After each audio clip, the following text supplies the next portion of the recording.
Poly one. Whole team went Oh! shit. That double block would have destroyed me, but thank God I had a shield on. This lovely little moment in time highlights a very important part about TF2's ever so delicate balancing act: damage resistances and vulnerabilities. A resistance or a vulnerability is inherited by a class through the use of unlockable items, all of which are in place to either provide a direct benefit to the player or balance out the benefits that an item provides. While the concept itself is relatively simple, how they actually work in-game remains an area of confusion for many players, especially newer ones. So my overall goal here is to explain how damage resistances and vulnerabilities work in Team Fortress 2. More specifically, how they are applied, how they translate into effective health for players, and most importantly, how they interact with each other. So let's get started. Hey, how are you? It's me. Good thing I caught you. Good thing I got you right at the beginning of the video. You're gonna want to skip this one because this one sucks.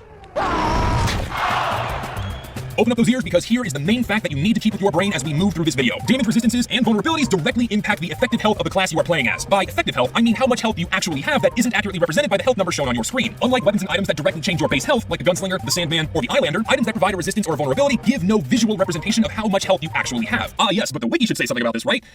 Oh wow, it's about as useful as a horse with no legs. Okie dokie then. So with the motivation properly solidified, let's get into how resistances and vulnerabilities actually work.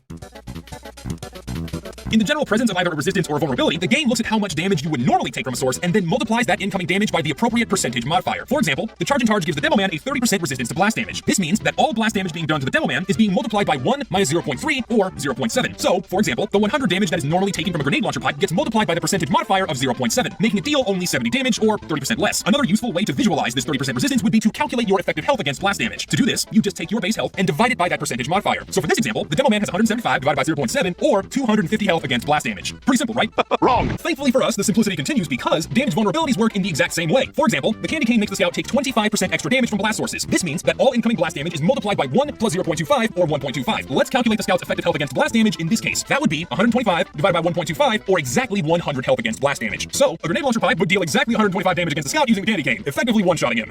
Just to give you one more example, the Fists of Steel for the Heavy provides a 40% damage resistance to ranged sources while active, meaning the Heavy effectively has 500 health to work with when he has them out. However, they also make the Heavy take 100% more damage from melee sources, dropping his effective health to only 150 against melee damage. There are a lot more items that have damage resistances and vulnerabilities, so I've compiled a list of all of them together along with the respective health pools that they grant the user. If you want to check these out, there's a link to the Excel spreadsheet in the description.